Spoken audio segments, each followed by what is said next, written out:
Hello दोस्तों, welcome to your educational and informational channel Sahitya सागर।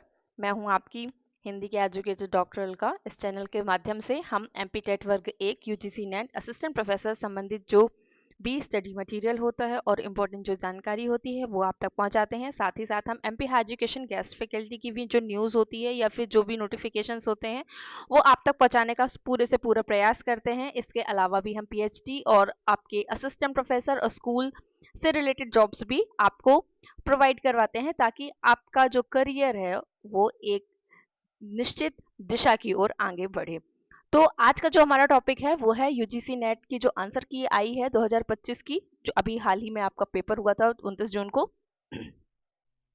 तो वो आंसर की आज उसके बारे में हम बात करेंगे और आपको बता दें कि ये जो आंसर की है इसमें कुछ क्वेश्चंस ऐसे हैं जो डाउटफुल हैं, डाउट वाले हैं। और इसके साथ ही साथ जो आपका आंसर की है ये है according to NTA UGC NET ने जो आंसर सही माने उनके अकॉर्डिंग है। आपको अगर लगता है कि इसमें कोई प्रॉब्लम है या ये उत्तर जो है वो सही नहीं हो सकता तो आप इस पर ऑब्जेक्शंस ले सकते हैं। ठीक है, आप इसमें क्या करेंगे, आप ऑफिशियल वेबसाइट पे जाएंगे और अगर आपको लगता है ये उत्तर सही नहीं तो अगर आपके पास वैलिड कोई प्रूफ है तो आप उसको लेकर यहाँ पर ऑब्जेक्शन लगा सकते हैं। ये किस ये जो वीडियो बनाया जा रहा है ये किन स्टूडेंट्स के लिए या किन एस्पिरेंट्स के लिए, कैंडिडेट्स के लिए हेल्पफुल है? उन कैंडिडेट्स के लिए जो यूजीसी नेट का पेपर देना चाहते हैं या देने वाले हैं, उन्होंने भी जस्ट शुरुआत की है तो ये उनके लिए एक बहुत अच्छा ही पीवाईक्यू हो सकता है।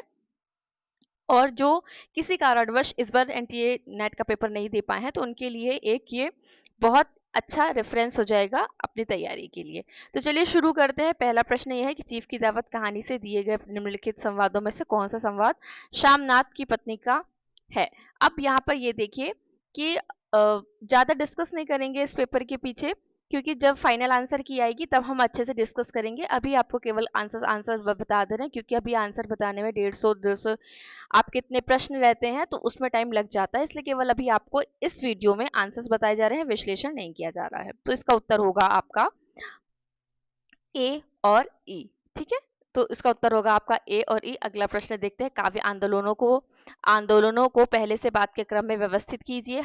तो इसका उत्तर आएगा, पहला आपका होगा हालावाद, उसके बाद आएगा प्रगतिवाद, प्रगतिवाद के बाद प्रयोगवाद, प्रयोगवाद के बाद नई कविता और उसके बाद अकविता, यानी कि उत्तर जो बी है वो यहाँ पर आपका सही जाता। अगला देखते हैं कि लोभ पाप को मूल है, लोभ मिटावत मान। ये जो पंक्तियां हैं अंधेर नगरी नाटक में उपयुक्त कथन किसका है? तो ये है महंत जी का।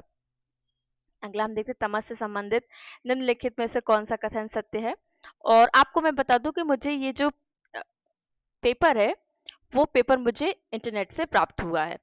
तमस की रचना रावलपिंडी शहर से जुड़ी भीष्म सानी की स्मृतियों के आधार पर हुई है। इसमें पूछ रहा है कौन सा कथन सत्य है, यानी कि जो कथन सत्य है आपको वो बताना है। तो पहला कथन इसमें सत्य है आपका, और तमस की ज्यादातर घटनाएं उनसे जुड़े चरित्र जो क्या है वो वास्तविक है। ये भी इसमें ये और ये गलत है, ये गलत है, यानी कि उत्तर आपका जो पहला है वो उत्तर सही है। अब आगे हम देखते हैं, मनुष्य को मनुष्य बनाया श्रम, ठीक है, और भय ने उससे समाज का रूप दिया, अहंकार ने उसे राष्ट्र में संगठित कर दिया। ये जो शेखर एक जीवनी उपन्यास है ये किस खंड से लिया गया है? तो ये लिया गया है आपका ऊषा और ईश्वर से।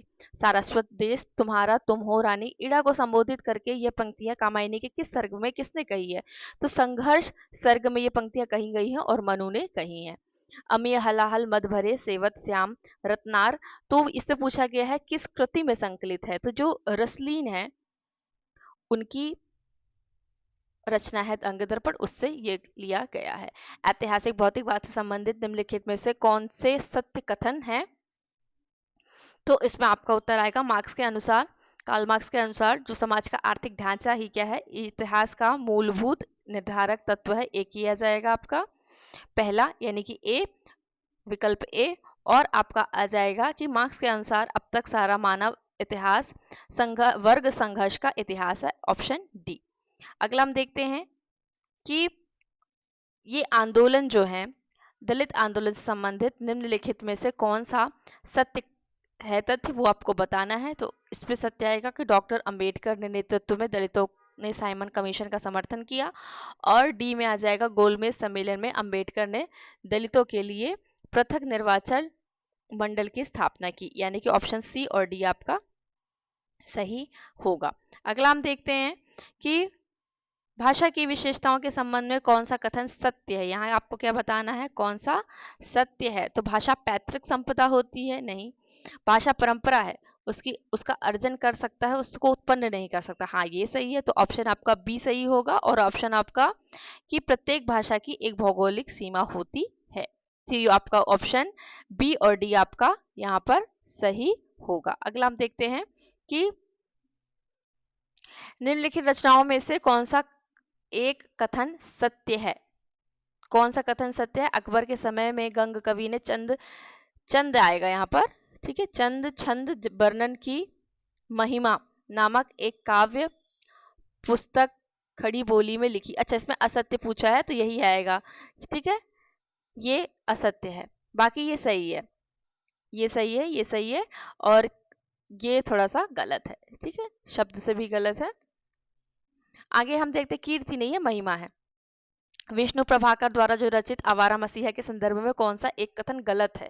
गलत छांटना है तो ये जो ये है, ये क्या है, गलत है आपका। आगे हम देखते हैं कौन सी काव्य का अमीर खुसरो द्वारा रचित है। तो एक नार पिया को भानी, ताको वाको सगरा ज्यों पानी, एक ये, और एक नार ने अचरज किया, सांप मार पिंजरे में जी दिया, और चाम मास वाके नहीं नेक, हाड़ हाड़ में वाके छेद। तो ऑप्शन आपका ए, सी और ई यहाँ पर सही होगा। अब देखते हैं ध्वनियों के संबंध में कौन सा तथ्य सही नहीं है। तो ध्वनियों का सबसे प्रचलित और प्राचीन वर्गीकरण स्वर और व्यंजन रूप में मिलता है, ये सही है। हमको सही नहीं है ढूंढना है। तो जो दीर्घ से कुछ ह्रस्व हो उसे प्लुत स्वर कहते हैं, ये आपका गलत है। यानी कि उत्तर अगर देखें तो ये यहाँ पर सही होगा। सूची एक को सूची दो से मिलानी है। तो शब्दार्थो सही तो काव्यम, ये आएगा आपका भामा। पद संगठना रीति, ये आएगा आपका आनंदवर्धन। ध्वन्यालोक लोचन किसकी है, ये है अभिनव गुप्त की। और रस मीमांसा किसकी है, रस मीमांसा है आपकी रामचंद्र शुक्ल की। किसकी है, रामचंद्र शुक्ल की। यानी कि इस हिसाब से आपका उत्तर होगा ऑप्शन विकल्प 3। अगला हम देखते हैं सूची एक को सूची दो से सुमेलित करना है। तो यहाँ पर आएगा आपका अयोध्या सिंह हरिऔध उपाध्याय का जो रचना है वह प्रद्युम्न विजय है, यानी कि ऑप्शन 2। और यहाँ से अगर आप मिलाएंगे तो आपका पहला और चौथा सही जा रहा है। लेकिन अब इसमें से और हम कहते हैं लाला श्रीनिवास दास का, तो इनकी रचना है प्रहलाद चरित, यानी ऑप्शन विकल्प 1 आपका यहाँ पर सही है। मुर्दैया आत्मकथा को तुलसी ने विभिन्न उपशीर्षकों में विभाजित किया है। उपशीर्षकों का सही क्रम क्या है। तो क्रम क्या है, सबसे पहले इसमें आएगा भूतही पारिवारिक पृष्ठभूमि, उसके बाद आएगा मुर्दैया का स्कूली जीवन, यानी कि ऑप्शन जो सी तीसरा है वो आपका सही है। निम्नलिखित में से किस पत्रिका का संपादन बद्रीनारायण चौधरी प्रेम घन ने किया है। तो आनंद कादम्बिनी का संपादन किया है। भीख मांगो जो तुम जो भिखमंगे की जात हो, हम तो मजूर ठहरे, ये पंक्तियां दी हुई हैं और पूछा है कि किसने कहा। तो ये कहा है धनिया ने। अगला देखते हैं सूची एक को सूची दो से सुमेलित करना है। तो जातिवाचक से भाववाचक संज्ञा ये आपसे पूछी गई हैं। तो यहाँ पर आप देखिए कि आपका पहले का आंसर होगा मुनि और मौन। क्या है, जातिवाचक से क्या है, भाववाचक संज्ञा। विशेषण से भाववाचक संज्ञा, इसमें आएगा आपका रक्त और रक्तिमा। अगला संज्ञा से विशेषण में आएगा आपका राष्ट्र और राष्ट्रीय। और व्यक्तिवाचक से अपत्यवाचक जो संज्ञा है इसमें आएगा आपका कुरु और कौरव। ऑप्शन विकल्प 2। समग्र विश्व, भारत समग्र विश्व का है और संपूर्ण वसुंधरा इसके प्रेम पाश से में आबद्ध है।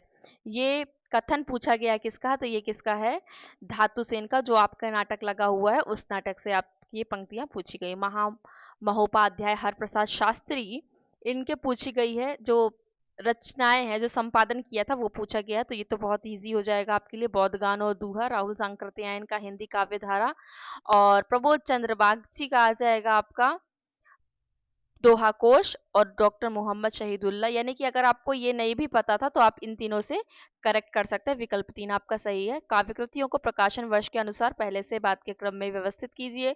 तो अगर हम इसमें देखें तो आपका आएगा सबसे पहले, इसमें सबसे पहले आएगा आपका अकाल में, सॉरी, भारत भारती 1911-12 के आसपास। भारत भारती, फिर आएगा आपका परिमल, ठीक है, फिर यानी कि बी, ए, ई, सी और डी।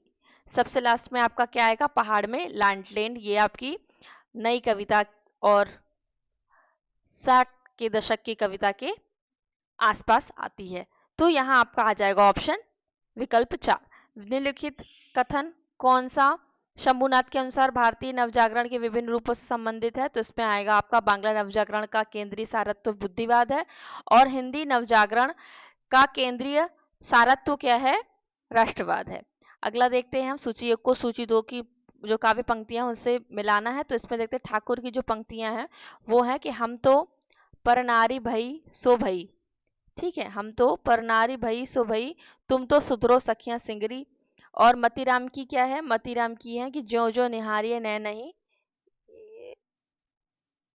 ये आएगा यहाँ पर, और ये आएगा यहाँ पर, सी का वन आ जाएगा, और बोधा का आ जाएगा अति छीन मृणाल के तार होते, बोधा की आ जाएगी ये रचना।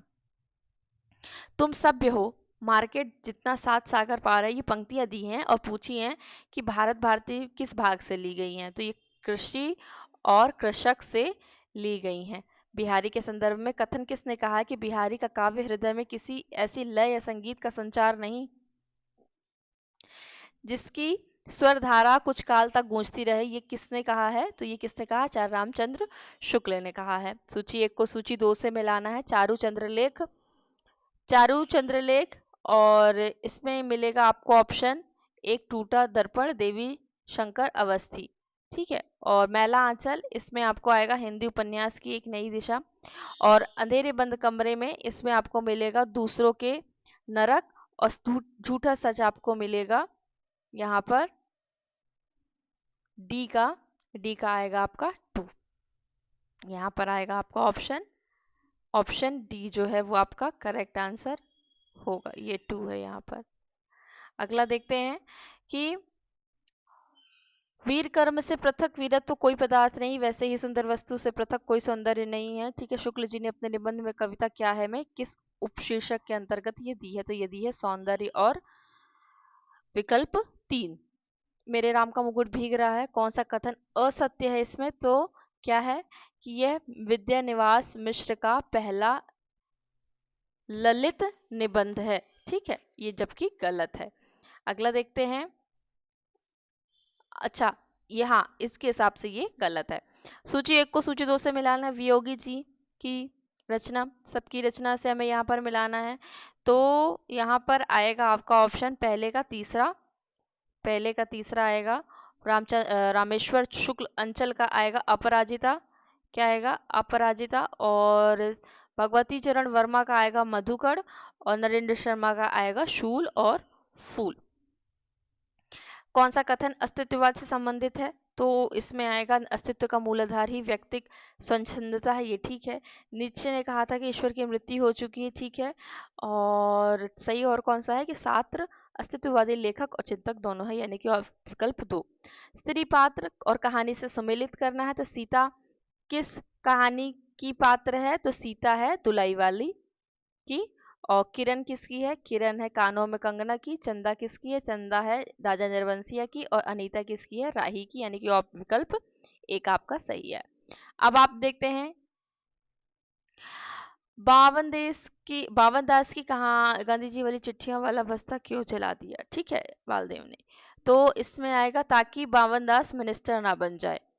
अगला देखते हैं नंदकिशोर आचार्य निम्नलिखित में से किस सप्तक के कवि हैं? तो ये चौथा का सप्तक। आजकल अगर आप असिस्टेंट प्रोफेसर, अभी हाल ही में एमपी असिस्टेंट प्रोफेसर का पेपर हुआ था, तो उसके भी पीवाईक्यूज लगाए थे, तो उसमें भी एक प्रश्न भगवती नहीं भवानी प्रसाद मिश्र से पूछा गया था। तो सप्तक से अभी इस समय प्रश्न पूछे जा रहे हैं। अब चलिए देखते हैं हिंदुस्तानी ग्रामर से संबंधित निम्नलिखित में से कौन सा कथन सत्य है? सत्य देखना है तो हिंदुस्तानी ग्रामर जोहन जोसुआ कैटलर द्वारा डच भाषा में लिखित व्याकरण की पुस्तक है, हाँ ये सही है। और हिंदी ग्रामर पुस्तक डच ईस्ट इंडिया कंपनी कर्मचारी की स्थानीय भाषा ज्ञान हेतु लिखी गई, ये सही है। तो अब विकल्प 2 आपका सही है। महिला आंचल के अनुसार मेरीगंज गांव से संबंधित निम्नलिखित में से कौन सा कथन सत्य है? सत्य पूछा गया है तो सत्य इसमें से आएगा। गांव में 3 प्रमुख दल हैं, ठीक है, और उपन्यास के अनुसार ब्राह्मण लोग तृतीय शक्ति, ये भी ठीक है। तो आपका विकल्प जो तीसरा है वो आपका यहाँ पर सही आएगा।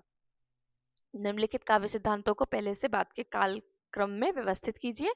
तो इसमें सबसे पहले आएगा आपका विरेचन सिद्धांत, ठीक है। अरस्तु प्लेटो के समय, अरस्तु के समय से सबसे अगर देखें तो अरस्तु का आएगा विरेचन सिद्धांत, यानी कि विकल्प डी। और फिर आएगा आपका उदांत तत्व का सिद्धांत, यानी कि लॉन्जाइनस, यानी कि यहाँ पर ऑप्शन सी। और फिर आपका आएगा काव्य भाषा का सिद्धांत, ठीक है। और एक मिनट, विरेचन सिद्धांत, हाँ ठीक है। फिर आएगा आपका इसपे बी, यानी कि अभिव्यंजनावाद, क्रोचे। और फिर आपका आएगा इसमें मूल्य सिद्धांत, इलियट, ठीक है। तो आपका विकल्प आ जाएगा 3। पत्रिकाओं को प्रकाशन के अनुसार पहले से बाद के क्रम में व्यवस्थित कीजिए। तो वाला बोधनी, भारतेंदु हरिश्चंद्र, इंदु पत्रिका, ठीक है, इंदु पत्रिका। फिर आएगा आपका धर्मयुग, उसके बाद आएगी आपकी आलोचना, फिर तद्भव। तो आपका विकल्प दूसरा यहाँ पर सही होता है। पहला अंक, दूसरा अंक और तीसरा अंक और पांचवा अंक, यहाँ से आपको जो नाटक है उनके, भारत दूरदर्शन के जो नाटक है उसके अंक का आपको मिलान करना। तो पहले का आ जाएगा बी थी, ठीक है, पहले का क्या आ जाएगा बी थी। दूसरे का आ जाएगा आपका शमशान टूटे फूटे मंदिर, ठीक है, दूसरे का क्या आएगा शमशान टूटे फूटे मंदिर। तीसरे का आ जाएगा मैदान। और चौथे का आ जाएगा किताब खाना, विकल्प दूसरा। फिर सूची को एक को सूची 2 से मिलाना है। तो यहाँ पर व्याकरण से संबंधित प्रश्न पूछा गया है, आपका समास से संबंधित। तो चलिए देखते हैं कि प्राप्तोदक, इसको समानाधिकरण बहुब्रीहि, और वीणा पाणी को व्यधिकरण बहुब्रीहि, और सी मारामारी को पूछा गया है तो व्यतिहार बहुब्रीहि, और आपका सचेत तुल्य योग बहुब्रीहि, और विकल्प तीसरा। कहानियों को उनके प्रकाशन के वर्ष के अनुसार पहले से बाद के क्रम में व्यवस्थित करें। गैंग्रीन, जयदोल, हीन बोन की बतकें, कलाकार की मुक्ति, विपथगा, ठीक है। तो इसमें सबसे पहले आएगा विपथगा, और फिर आएगा आपका गैंग्रीन, फिर आएगा आपका हीली बोन की बतकें, जयदोल, और कलाकार की मुक्ति। विकल्प एक आपका यहाँ पर सही है। अगला देखते हैं, पृथ्वीराज रासो के संदर्भ में कौन सा तथ्य सही नहीं है।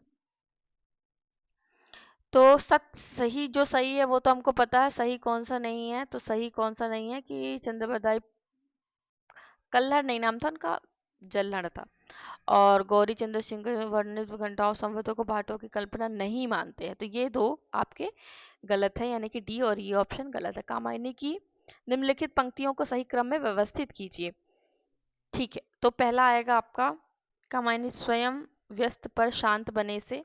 ये आपके जैसे जैसे क्रम आया है उसके हिसाब से व्यवस्थित करें। तो ऑप्शन यानी कि विकल्प जो तीसरा है वो आपका यहाँ पर सही होगा। मोहन राकेश का नाटक जो आधे अधूरे हैं सबसे पहले किस पत्रिका के 3 अंकों में छपा था। तो ये धर्मयुग में छपा था। लेखक की मृत्यु की घोषणा किसने की। लेखक की मृत्यु की घोषणा किसने की। तो इसका ऑप्शन यहाँ पर आएगा आपका रोला बर्थ ने। आगे हम देखते हैं कि बालमुकुंद गुप्त द्वारा रचित शिव शंभू के चिट्ठे में उल्लिखित निम्नलिखित चिट्ठों का सही क्रम क्या है। तो क्या है क्रम, सबसे पहला आएगा आपका बनाम लॉर्ड कर्जन, फिर आएगा बैसराय का कर्तव्य, फिर आएगा आपका बंग विच्छेद, देन लॉर्ड मिंटो का स्वागत, नेक्स्ट सर सैयद अहमद का खत, यानी विकल्प दूसरा जो है वो आपका सही है। अब आगे हम देखते हैं रचनाकार ने अपनी कविता के संदर्भ में यह कहा है, छायावादी की फूलों को खिला देना तो मेरे हाथ में नहीं था, रोक सकती थी किंतु दीपकों को बुझाना तो मेरे हाथ में था। तो बहुत इजी था, महादेवी वर्मा। अगला देखते हैं, अगला सूची 1 को सूची 2 से मिलाना है। तो इसमें आएगा आपका इसमें थोड़ा सा ऑब्जेक्शन रहेगा आपका, ठीक है। तो इसको अभी थोड़ा सा हम डाउट में रखते हैं ये वाले प्रश्न को, इसमें हम डाउट में रखेंगे वाले प्रश्न को। अगला देखते हैं, सूची 1 को सूची 2 से मिलाना है। उठ जाग मुसाफिर, उत्तरा फाल्गुन के, ये जो ललित निबंध है इनको मैच करना था, तो इसका विकल्प आएगा 1।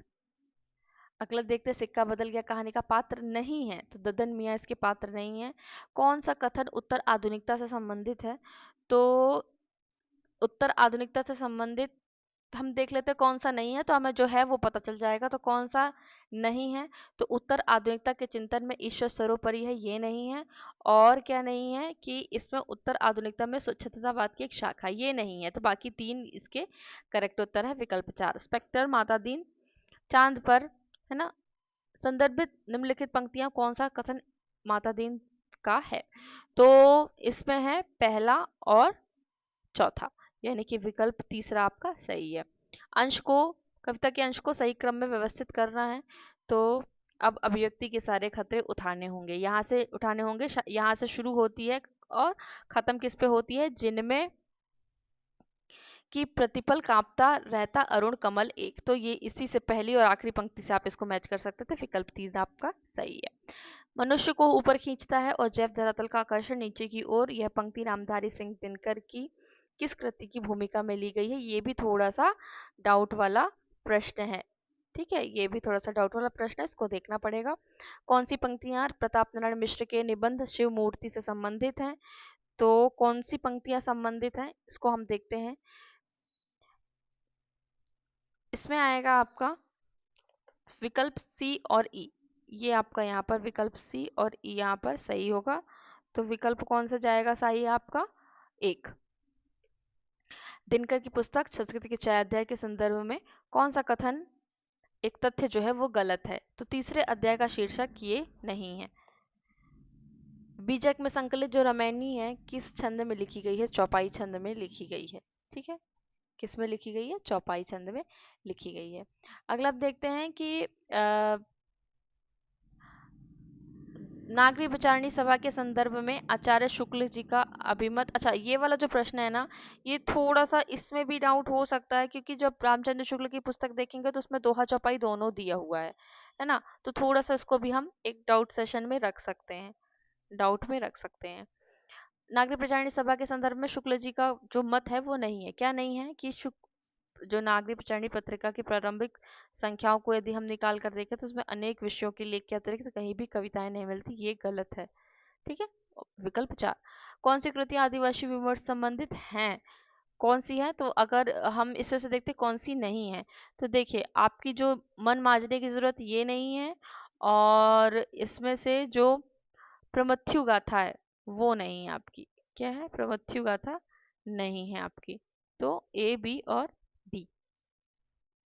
पद्मावत के संदर्भ में शुक्ल जी की जो टिप्पणियां हैं उनको सही क्रम में व्यवस्थित करना है, तो इसमें सबसे पहली टिप्पणी उनकी आएगी, जयसी के 2 ग्रंथों की अपेक्षा इसकी रचना बहुत निम्न कोटि की है, और ईश्वर के न्याय करने बैठेगा और अपने अपराधों के कारण सारे प्राणी थरथर कांपेंगे, किस प्रकार जल प्रलय होगा, सूर्य बहुत निकट आकर पृथ्वी को तपाएगा, और ईश्वर न्याय कर, हाँ लास्ट जो इसकी पंक्ति आएगी वो ये होगी, ए वाली होगी, तो विकल्प 4 आपका सही होगा।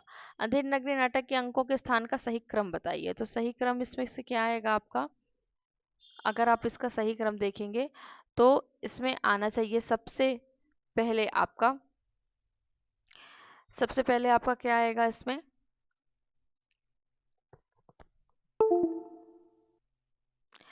देखिए अगर आपने अभी तक ऑफिशियल आंसर की नहीं देखी है और अगर आपको ऐसा लगता है कि आपका उत्तर सही है यहाँ या वीडियो में, तो आप एक बार ऑफिशियली आंसर की लीजिए, या फिर आपको कोई फ्रेंड हो तो आप अपने फ्रेंड से या कोई मित्र हो आप उनसे क्या कीजिए, आप लीजिए अपना, उनसे क्वेश्चन पेपर की आईडी लीजिए और आप खुद देखिए कि आप कौन सा उत्तर आपको यहाँ पर सही लगता है। अगर अंधेर नगरी की बात अगर करेंगे तो ये भारतेंदु हरिश्चंद्र का है, जिसका पहला अंक क्या है, पहला अंक है बाह्य प्रांत, क्या है इसका पहला अंक है बाह्य प्रांत, तो यहाँ पर ऑप्शंस नहीं दिए हुए, पर अगर आपने पढ़ा होगा तो आपको पता होगा कि पहला अंक है इसका बाह्य प्रांत, ठीक है। और दूसरा अंक इसका क्या है, दूसरा अंक है बाजार, क्या है, तो दूसरा अंक है बाजार। यहाँ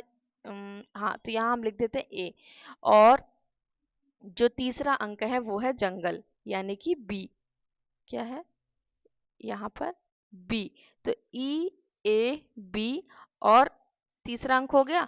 चौथा अंक इसका आएगा राज्यसभा, चौथा अंक क्या आएगा, राज्यसभा, यानी कि ऑप्शन सी।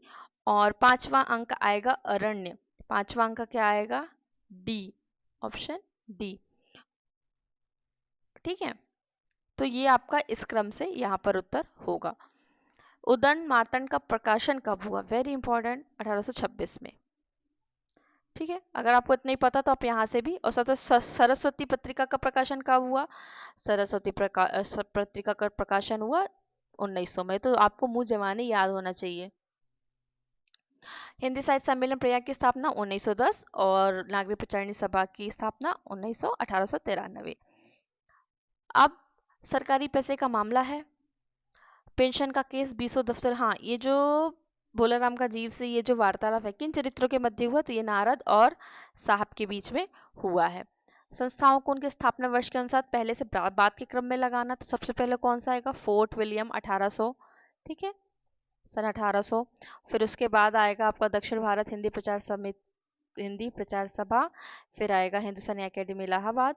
फिर आएगा आपका संगीत नाटक अकादमी। और फिर आएगा भारतीय ज्ञानपीठ। विकल्प 4।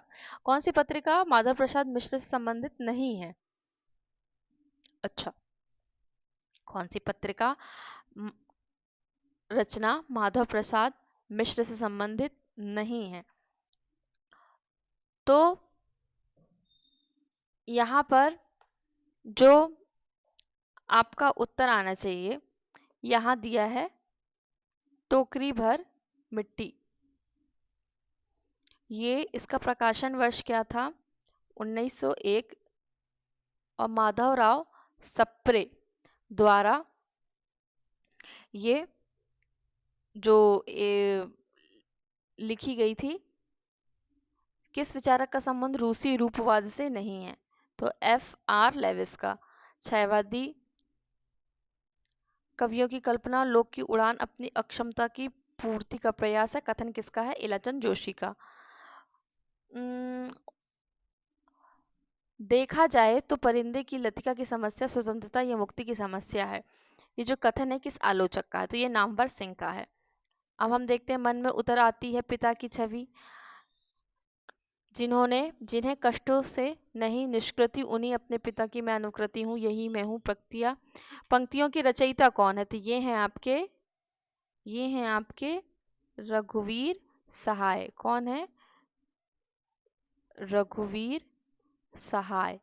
अगला देखते हैं हम, हंस मानस का हंस के आमुख के इस उपन्यास को लिखने से पहले नागार्जुन जी ने कौन सी, मतलब जो निम्न रचनाएं दी हैं उनको खास तौर से पढ़ा था, तो वो थी विनय पत्रिका।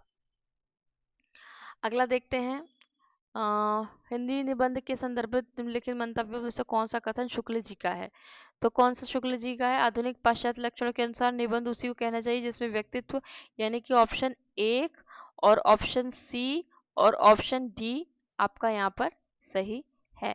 प्रेरणार्थक क्रिया का उदाहरण नहीं है पूछा है, तो यहाँ उत्तर आएगा आपका विकल्प 3। आगे पीछे भाई बहन माई बाप नहीं, देश में बंदूक की नोक पर जान रखने वालों को छोकरी।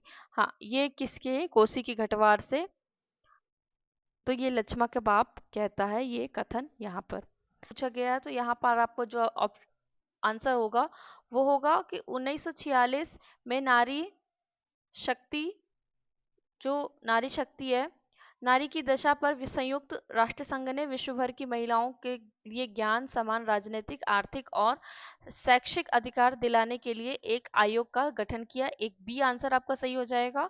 और आपका आंसर सही हो जाएगा कि बेटी फ्राइडेन कृत जो द फेमिनिन मिस्टिक है, अमेरिकी नारीवाद की एक प्रमुख पुस्तक है, आपका सी, यानी कि केवल बी और सी आपका जो उत्तर है वो यहाँ पर सही होगा। जल ठूंठ पर बैठकर गई कोकिला कूक, यहाँ पर आपको पंक्तियां दी गई हैं और उनके रचनाकार दिए गए हैं, आपको मैच करना। तो पहले का आएगा आपका नागार्जुन, पहले का आपका क्या आएगा, यहाँ पर आएगा नागार्जुन। दूसरे का आएगा आपका जयशंकर प्रसाद। और चमक ऐसा तेरा लोक वेदना नहीं जिसमें तेरा अवसाद। ये पंक्तियां हैं महादेवी वर्मा की। और चमकते हैं खड़े हथियार ये किसकी है? मुक्ति बोध की है। तो अब विकल्प दूसरा आपका सही आएगा। किस नाटक में झंडा ऊंचा रहे हमारा और रघुपति राघव राजा राम जैसे जो सृजनात्मक व्यंग परक है उनको दर्जा यहाँ पर दिया हुआ है? तो ये है बकरी नाटक में। किस में है आपके? बकरी नाटक में दिया हुआ। अकादमी पुरस्कार से सम्मानित निम्नलिखित कृतियों को पहले से बात क्रम में व्यवस्थित कीजिए। तो सबसे पहले आना चाहिए इसमें आंगन के पार द्वार, उसके बाद आएगा आपका कविता के नए प्रतिमान, फिर उसके बाद आएगा मुझे चांद चाहिए, फिर दो पंक्तियों के बीच, और अंत में आएगा टोकरी में दिगंत, यानी कि विकल्प एक आपका सही उत्तर होगा। इसमें देखते हैं भीतर से प्रेम का एक स्वर्गीय स्वरूप झांक रहा है और उसने कहा था कि संबंध टिप्पणी किसने की है? तो ये शुक्ल जी ने की है टिप्पणी। अगला देखते हैं उदय शंकर भट्ट द्वारा जो कमला है संबंध कौन सा तथ्य सही नहीं है? तो यह कमला भट्ट जी की प्रथम प्रकाशित काव्य कृति है, ये सही नहीं है। आगे देखते हैं भिन्न भिन्न शाखाओं के हजारों कवियों की केवल कालक्रम से गुथी उपयुक्त वृत्तमालाएं साहित्य के इतिहास के अध्ययन। ये जो आपको दिया हुआ है ये पंक्तियां हिंदी साहित्य के इतिहास लेखक की हैं, तो ये है शुक्ल जी की। पीयूष कहेऊ संदेशना हे भौरा हे कांग किसकी पंक्तियां है? जायसी की। पद्मावत के नागमती वियोखंड से है। कौन सा कथन मनोविश्लेषण से संबंधित है? ए, सी और डी। ठीक है, कौन सा नहीं है? तो इडिपस कॉम्प्लेक्स ग्रीक नायक इलेक्ट्रा के नाम पर है, ये गलत है आपका। और आपका युंग ने इट्स ईगो और सुपर ईगो की परिकल्पना प्रस्तुत की है। आगे देखते हैं आवारा मसीहा और क्या भूलूं क्या याद करूं, ये जो आपकी रचनाएं हैं इनसे संबंध पंक्तियां यहाँ पर दी हुई हैं। तो इसमें आपका पहले का आ जाएगा तीसरा, दूसरे का आ जाएगा चौथा, तीसरे का आ जाएगा पहला और अंतिम चौथे का आ जाएगा दूसरा, यानी कि विकल्प 4 आपका सही जाएगा। मैला आंचल जो प्रयुक्त शब्द हैं और उनका क्या आशय है, यहाँ आपको सूची से मिलान करना है। तो हाँ,